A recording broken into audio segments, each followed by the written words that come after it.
घायल हूं मगर घातक हूं। घायल इसीलिए घातक। जिक्र राघव ने आज भी अपने वीडियो में नहीं किया। क्या कि वो बीजेपी से कॉम्प्रोमाइज्ड हो चुके हैं, वो बीजेपी का नाम नहीं लेते हैं, वो बीजेपी के खिलाफ नहीं बोलते हैं। राघव चड्ढा के बारे में हम फिर से चर्चा करना चाहते हैं। अब राघव चड्ढा ने पीआर करके तमाम हैंडल्स को पैसे दे रखे हैं कि जो लोग सच बोल रहे हैं उनको डिफेम करे, तो वो अलग बात है, वो देते भी आए हैं, पहले भी वो काम करते रहे हैं। लेकिन राघव चड्ढा ने एक अपना वीडियो फिर से जारी किया जिसमें उन्होंने कहा कि मैं घायल हूं इसलिए घातक हूं। मतलब ये फिल्मी डायलॉग मार रहे हैं। कोई पॉलिटिशियन ऐसे फिल्मी डायलॉग मारता है क्या कि एक वीडियो बना रहा है, ऐसी कोई रैली भी नहीं है, आप एक वीडियो बना रहे हो और उसमें आप कह रहे हो कि मैं घायल हूं इसलिए घातक हूं। ऐसे बहुत सारे नेता हैं जो विपक्षी दलों से बीजेपी गए और या अलग हुए, बीजेपी नहीं भी गए तो उनके साथ तमाम नेताओं ने इस्तीफा दिया।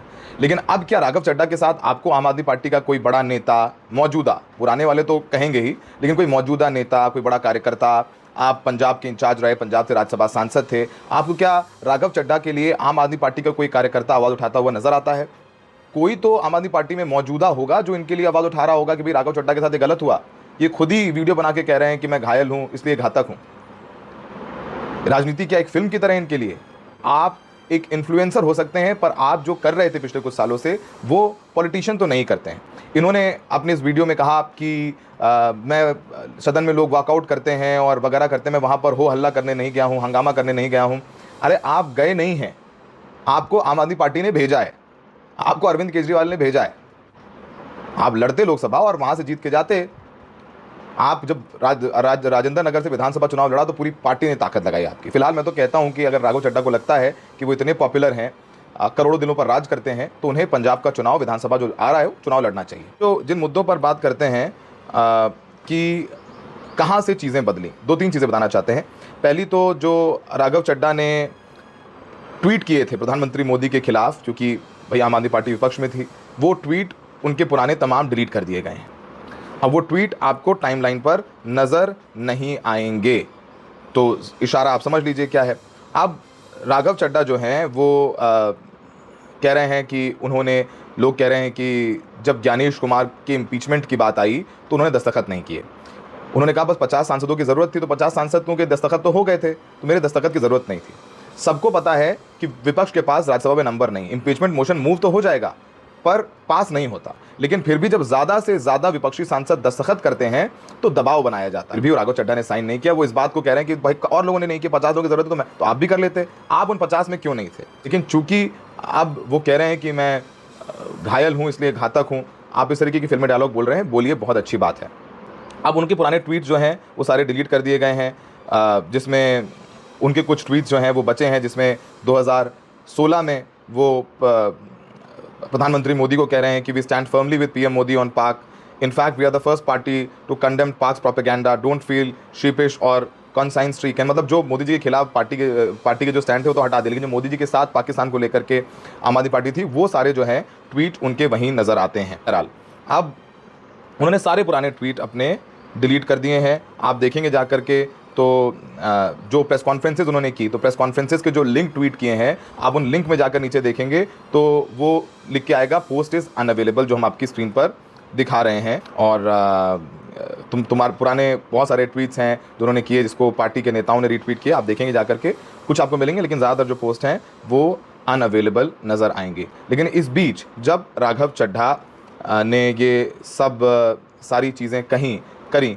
तो उसके बाद जो है एक सपोर्ट उनके लिए नज़र आने लग गया। अच्छा, वो सपोर्ट कौन कर रहा है उनको? एक्स पर वो हैंडल्स कर रहे हैं जो भारतीय जनता पार्टी के लिए काम करते हुए नजर। Kejriwal did not play chess, he just scored a self goal against his own best player. यानी केजरीवाल ने चेस नहीं खेला, उन्होंने अपने सबसे बेस्ट प्लेयर को जो है वो सेल्फ गोल करके ख़त्म कर दिया, ऐसा उन्होंने किया। तो राघव चड्ढा जो कह रहे हैं कि मैं बोलना नहीं चाहता था मगर चुप रहता तो बार बार दोहराया जाता। अच्छा, यहाँ पर एक ईडी केस की भी बात हो रही है जिसकी बहुत चर्चा भी हो रही है। ये कहा जा रहा है कि फरवरी में, चूंकि 2 या 3 सालों के लिए राघव चड्ढा दिल्ली जल बोर्ड के उप चेयरमैन थे, उस वक्त एक ईडी की रेड होती है, वो रेड होती है फरवरी 2024 में। उसमें हेडलाइन है, ex Delhi Jal board chief engineer had passed on bribe money to AAP as election funds. यानी ex chief engineer Delhi Jal board का, उसने ब्राइबरी फंड जो है वो घूस में लिया हुआ पैसा आम आदमी पार्टी को इलेक्शन फंड के तौर पर दिया। और उस वक्त दिल्ली जल बोर्ड के उप चेयरमैन थे राघव चड्ढा। उसमें राघव चड्ढा उस वक्त उप चेयरमैन थे और उनका भी इसमें नाम आया। और शायद ये भी कहा जा रहा है कि वो उस वक्त मनीष सिसोदिया जेल जा चुके थे लिकर स्कैम मामले में, सत्येंद्र जैन जेल जा चुके थे मनी लॉन्ड्रिंग मामले में, और भी नेताओं पर जांच चल रही थी, अरविंद केजरीवाल पर जांच चल रही थी।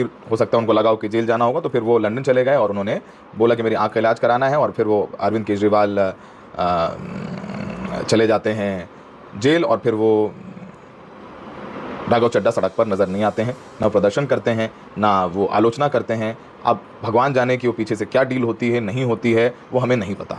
अरविंद केजरीवाल की ही कमियां हैं कि अरविंद केजरीवाल तमाम पता नहीं ऐसे नेताओं को अपनी पार्टी में बढ़ाते हैं जो उनके साथ ही दगाबाजी कर देते हैं। स्वाति मालीवाल को उन्होंने राज्यसभा दी, और जब राज्यसभा दी तो तमाम नेताओं को बुरा लगा आम आदमी पार्टी के, भाई इनको दे दी हमने, तो इनको तो 2 बार दिल्ली महिला आयोग का चेयरमैन भी बनाया, काफ़ी कुछ मिला, राज्यसभा भी दे दी गई। और उसके बाद स्वाति मालीवाल बागी हो जाती हैं।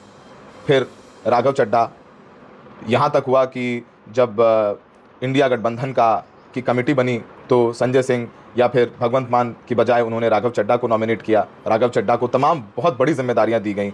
पार्टी में बहुत लोगों को ये जचा नहीं, लेकिन ठीक है, अब अरविंद केजरीवाल बॉस हैं।